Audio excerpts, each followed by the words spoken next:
pemuda dari Nazaret, sebuah desa kecil di wilayah Galilea. Nah, Nazaret pada waktu itu dikenal sebagai tempat yang paling sederhana atau tidak terlalu dikenal-kenal banget, tidak terlalu viral begitu.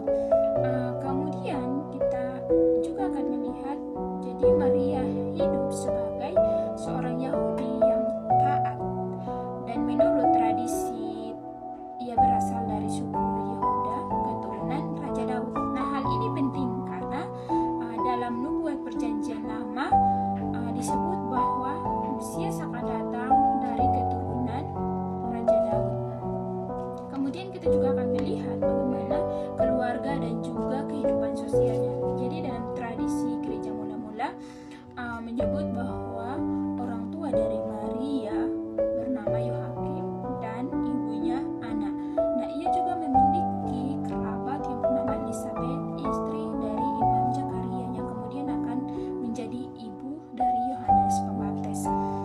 Nah, dari hubungan keluarga ini kita bisa melihat bahwa garis besar keturunan Yesus itu mencakup sisi kerajaan Raja Daud dan juga garis Imam Lewi. Teman-teman dan juga Bapak dosen, mari kita juga melihat bagaimana pertunangan dengan Yusuf. Nah, Maria bertunangan dengan Yusuf yang disebut sebagai seorang tukang kayu yang berasal juga dari keturunan Daud. Nah, dalam tradisi Yahudi, pertunangan itu merupakan perjanjian yang sangat serius, meskipun suami istri belum tinggal bersama-sama. Hal yang sangat penting di sini adalah ketika Maria mendengar kabar dari malaikat Gabriel. Jadi malaikat Gabriel menyampaikan bahwa Maria akan mengandung melalui Roh Kudus. Hal itu sangat membuat Maria bertanya-tanya dan juga menjadi ujian terbesar dalam kehidupan Maria. Namun pada akhirnya dia tetap menerima itu dengan sukacita. Nah, kita masuk kepada aktivitas yang dilakukan dalam relasinya dengan orang lain. Ketika kita berbicara tentang religiositas, seringkali yang terbayang adalah doa, ibadah, dan hubungan seseorang dengan Tuhan. Namun, dalam diri Maria, kita melihat sesuatu yang lebih dalam, bahwa religiositas sejati tidak hanya berbicara tentang hubungan vertikal dengan Allah, tetapi juga tentang bagaimana iman itu diwujudkan dalam relasi dengan sesama. Nah, religiositas Maria tampak nyata sejak ia mendengar kabar dari malaikat bahwa dirinya akan mengandung Yesus. Alih-alih memusatkan perhatian pada dirinya sendiri, Maria justru bergegas pergi mengunjungi Elizabeth, saudaranya yang juga sedang mengandung. Nah, kisah ini menunjukkan bahwa pengalaman rohani yang sejati akan selalu melahirkan kepedulian terhadap orang lain. Maria tidak tinggal diam menikmati berkat Allah sendirian, melainkan berbagi sukacita dan memberi penguatan kepada sesamanya. Kehadiran Maria membawa sukacita, bahkan membuat Elizabeth dipenuhi oleh Roh Kudus. Inilah bentuk religiositas yang aktif, iman yang bergerak menuju sesama, bukan yang berhenti pada pengalaman pribadi semata. Nah, kita juga melihat religiositas Maria dalam kisah pernikahan di Kana. Ketika ia menyadari bahwa pesta hampir gagal karena kehabisan anggur, Maria langsung tanggap. Ia datang kepada Yesus dan menyampaikan kebutuhan yang lain. Lalu berkata kepada para pelayan, "Apa yang dikatakan kepadamu, lakukanlah." Sikap Maria dicerminkan kasih yang peka dan iman yang melahirkan tindakan yang nyata. Ia tidak hanya mendoakan dalam hati, tetapi berusaha menjadi perantara kasih Allah bagi orang lain. Religiositasnya tampak dalam kemampuan untuk memperhatikan kebutuhan sekitar dan membawa persoalan itu kepada Tuhan dengan penuh kepercayaan. Dengan kata lain, Maria menunjukkan bahwa seseorang yang beriman tidak boleh acuh, tetapi harus menjadi saluran berkat bagi sesama. Nah, puncak dari religiositas Maria terlihat di bawah kaki salib. Ketika banyak orang yang meninggalkan Yesus, Maria tetap setia berdiri di sana. Ia hadir bukan untuk menuntut, tetapi untuk mendampingi, ikut merasakan penderitaan, dan menunjukkan cinta yang bertahan dalam duka. Dari salib Tuhan menyerahkan murid yang dikasihinya kepada Maria. saat itu Maria tidak hanya menjadi ibu bagi Yesus, tetapi juga bagi semua pengikut Kristus. Ia membuka diri untuk mengasihi lebih luas lagi, tidak terbatas pada hubungan darah, tetapi dalam kasih rohani yang universal. Kesetiaan kasih Maria di tanah penderitaan menunjukkan religiositas yang matang, iman yang kuat, dan cinta yang tidak bersyarat. Nah, dari seluruh perjalanan hidup Maria, kita melihat bahwa religiositas sejati selalu menuntun seseorang untuk membangun relasi yang hidup dan penuh kasih. Maria mengajarkan bahwa iman bukan hanya tentang berbicara kepada Tuhan, tetapi juga tentang bagaimana kita hadir, peduli, dan melayani sesama. Baik teman-teman, di sini saya akan menjelaskan sedikit dari dimensi religiusitas Maria Ibu Yesus menurut pandangan dari Dalai Kanon, di mana dari Dalai Kanon ini ada 6 dimensi religiusitas Maria Ibu Yesus. Nah, yang pertama adalah jalan ritu suci. Nah, jalan ritu suci ini adalah cara beragama melalui ibadah dan upacara keagamaan. Orang dapat mengekspresikan imannya lewat liturgi, doa, sakramen, atau ritual yang dianggap kudus. Nah, fokusnya adalah perjumpaan dengan Tuhan lewat simbol dan perayaan. Contohnya itu seperti umat yang setia beribadah, ikut perjamuan kudus, berdoa rosario, atau mengikuti ibadah minggu dengan khusyuk. Nah, tujuannya yaitu mendekatkan diri kepada Tuhan melalui tindakan simbolis yang suci. Yang kedua adalah jalan tindakan benar. Nah, jalan tindakan benar ini adalah cara beragama melalui etika dan perbuatan baik. Nah, fokusnya bukan pada ritual, tapi pada hidup yang benar dan adil di hadapan Tuhan dan sesama. Orang religius dengan cara ini menunjukkan imannya lewat perbuatan kasih, kejujuran, dan tanggung jawab. Nah, contohnya orang yang jujur dalam pekerjaan, menolong yang lemah, dan hidup sesuai dengan ajaran moral iman. Tujuannya yaitu mengasihi Tuhan lewat kebenaran atau tindakan yang dilakukan sehari-hari. Nah, yang ketiga, jalan pengabdian. Nah, ini diartikan sebagai cara beragama yang didorong oleh cinta dan kesetiaan kepada Tuhan. Hubungan dengan Tuhan bersifat pribadi dan penuh kasih. Nah, contohnya seperti Maria Ibu Yesus yang berkata, "Aku ini hamba Tuhan." Nah, tujuannya adalah menyembah Tuhan dengan hati yang penuh kasih dan kepercayaan. Lalu yang keempat, yaitu jalan perantaraan mistik. Nah, ini diartikan sebagai cara beragama melalui pengalaman langsung akan kuasa ilahi atau perantaraan spiritual. Biasanya dialami oleh para nabi atau penyembuh atau pemimpin rohani yang dipakai Tuhan untuk menyalurkan kuasanya bagi orang lain. Nah, contohnya seperti nabi-nabi dalam Alkitab yang menyampaikan pesan Tuhan atau tokoh-tokoh rohani yang menjadi alat bagi pekerjaan Tuhan.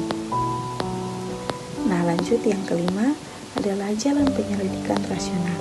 Nah, ini diartikan sebagai cara beragama lewat pemikiran, refleksi, dan pencarian kebenaran dengan akal budi.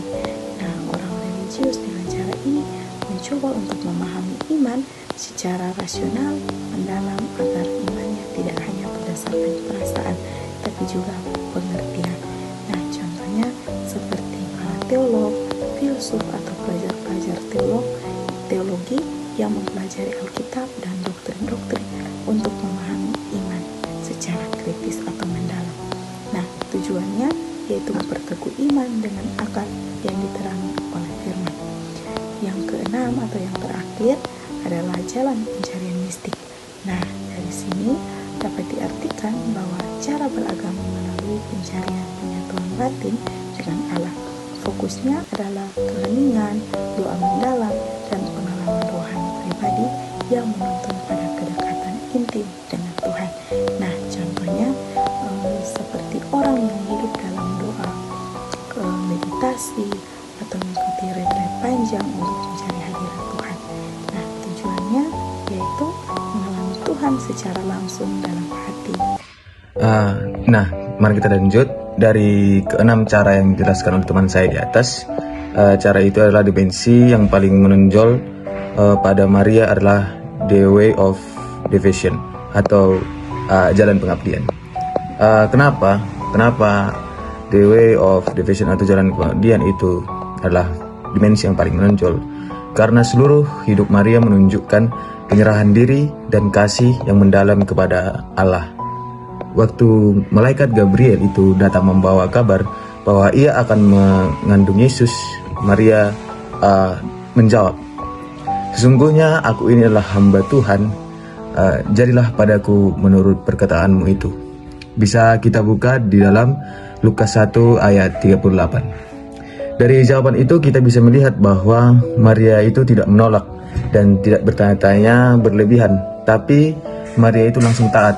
Ia percaya penuh kepada rencana Tuhan, meskipun secara manusia pasti ada rasa takut dan rasa kebingungan. Inilah ciri utama dari jalan pengabdian menurut Dale Cannon, atau iman yang menunjukkan dalam kasih, ketaatan, dan kepercayaan total kepada Tuhan.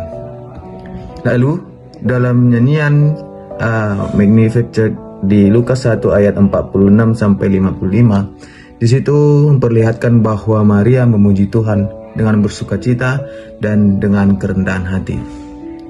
Maria sangat bersyukur karena Allah mengingat bahwa hambanya yang rendah. Ia menunjukkan relasi batin yang sangat ketat antara Maria dan Allah, bukan sekedar iman yang formal atau ritual, tapi iman yang lahir dalam hati dan saling mengasihi. Bahkan ketika Maria menyatakan Yesus menderita di kayu salib, ia tetap setia berdiri di sana. Kesetiaannya di tengah penderitaan ini menunjukkan betapa dalam pengabdiannya. Ia tidak beriman karena keadaan baik, ia tidak beriman karena keadaannya bersukacita, ia tidak beriman karena keadaannya baik-baik saja, tetapi karena cinta dan kesetiaan kepada Allah. Jadi kalau kita simpulkan, dimensi religiusitas yang menonjol pada Maria adalah the way of devotion, yaitu jalan pengabdian. Atau bisa merujuk pada iman yang dihidupi melewati cinta, iman yang hidup melewati kasih, iman yang melewati kesetiaan, iman dan penyerahan total kepada kehendak Allah. Nah, jadi melalui hidup Maria kita diajak bahwa belajar beriman bukan hanya tahu atau melakukan ritual, tetapi hidup dalam kasih dan ketaatan tulus kepada Tuhan Yesus Kristus. Sekian dan terima kasih. Masuk ke dalam religiusitas Maria, di mana di sini kelompok kami membaginya ke dalam 6 poin, yaitu poin yang pertama adalah ketaatan kepada kehendak Allah. Religiusitas Maria tampak pertama-tama dalam ketaatannya kepada kehendak Allah, yaitu ketika malaikat Gabriel datang dan menyampaikan kepadanya bahwa ia akan mengandung dan melahirkan melalui kuasa kudus. Itu kita bisa lihat sama-sama dalam Injil Lukas pasalnya yang pertama ayatnya 26-38. Di situ Maria menjawab, "Sesungguhnya aku ini adalah hamba Tuhan, jadilah padaku menurut perkataanmu itu." Nah, ketaatan Maria di sini bukanlah hasil dari sebuah paksaan, melainkan ekspresi dari iman yang penuh percaya kepada Allah. Ia menyerahkan seluruh kehidupannya kepada rencana Tuhan, meskipun belum sepenuhnya mengerti apa yang akan terjadi kepada kehidupannya ke depan. Ketaatan ini menjadi inti dari religiusitas Maria, adalah suatu sikap batin yang menempatkan kehendak Allah di atas kehendak pribadinya yang sendiri. Poin yang kedua yaitu iman yang teguh di tengah ketidakpastian. Maria memperlihatkan iman yang teguh ketika ia menghadapi berbagai situasi sulit. Ia percaya pada janji Allah bahkan saat kenyataan tampak tidak masuk akal. Sejak menerima kabar dari malaikat, mengandung tanpa suami hingga melahirkan di kandang domba, Maria tetap percaya bahwa Allah sedang bekerja melalui hidupnya. Iman yang teguh ini menunjukkan bahwa religiusitas sejati bukan sekedar mengikuti ritual, tetapi mempercayai Allah dalam segala keadaan. Poin yang ketiga yaitu kesetiaan dalam penderitaan. Religiusitas Maria juga tercermin dari kesetiaannya mendampingi Yesus hingga akhir hidupnya. Ia hadir dalam momen sukacita dan juga dalam penderitaan. Saat Yesus disalibkan, Maria berdiri di bawah salib. Itu kita bisa lihat dalam Yohanes pasal yang ke-19 ayat 25-27. Ia tidak lari dari penderitaan, tetapi menghadapinya dengan iman dan kasih yang mendalam. Kesetiaan ini menunjukkan kedewasaan rohani yang lahir dari hubungan yang dekat dengan Allah. Poin yang keempat di sini adalah kehidupan doa dan perenungan.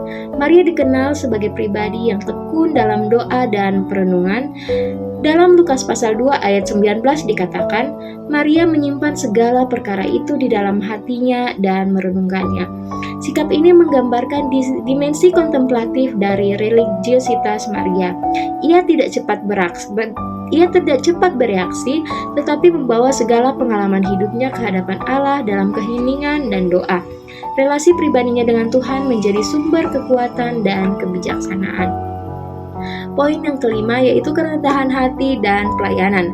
Maria tidak menonjolkan dirinya sendiri sebagai ibu Mesias, melainkan tetap merendah hati dan melayani. Ketika mengunjungi Elizabeth dalam Lukas pasal 1 ayat 39-56, ia datang bukan untuk menyombongkan diri tetapi datang untuk membantu dan bersukacita bersama. Dalam Lukas 1 ayat 46 sampai ayat yang ke-55, Maria mengakui kebesaran Allah dan merendahkan dirinya sebagai hamba. Kerendahan hati ini adalah tanda religiositas yang murni, di mana manusia memuliakan Allah bukan dirinya sendiri. Dan poin yang terakhir, poin yang keenam, keterbukaan terhadap pekerjaan Roh Kudus. Religiositas Maria juga tampak dari keterbukaannya terhadap karya Roh Kudus di hidupnya. Ia membiarkan diri dibentuk oleh Roh mulai dari saat mengandung Yesus hingga kehadirannya bersama para murid di ruang atas setelah kebangkitan, yang bisa kita lihat dalam Kisah Para Rasul 1 ayatnya yang ke-14. Maria menjadi teladan bagi orang percaya untuk selalu terbuka kepada pimpinan Roh Kudus dalam setiap aspek kehidupan. Oke teman-teman, jadi di sini kesimpulannya adalah religiositas Maria adalah religiositas yang hidup, utuh dan sejati. Ia beriman, taat, setia dan rendah hati, berdoa dan terbuka terhadap setiap karya Allah yang hadir dalam hidupnya. Dari Maria kita dapat belajar bahwa religiositas bukan hanya tentang menjalankan kewajiban keagamaan, tetapi tentang membangun relasi yang mendalam dengan Allah. Relasi yang melahirkan ketaatan, kasih, dan kesetiaan dalam kehidupan nyata kita sehari-hari.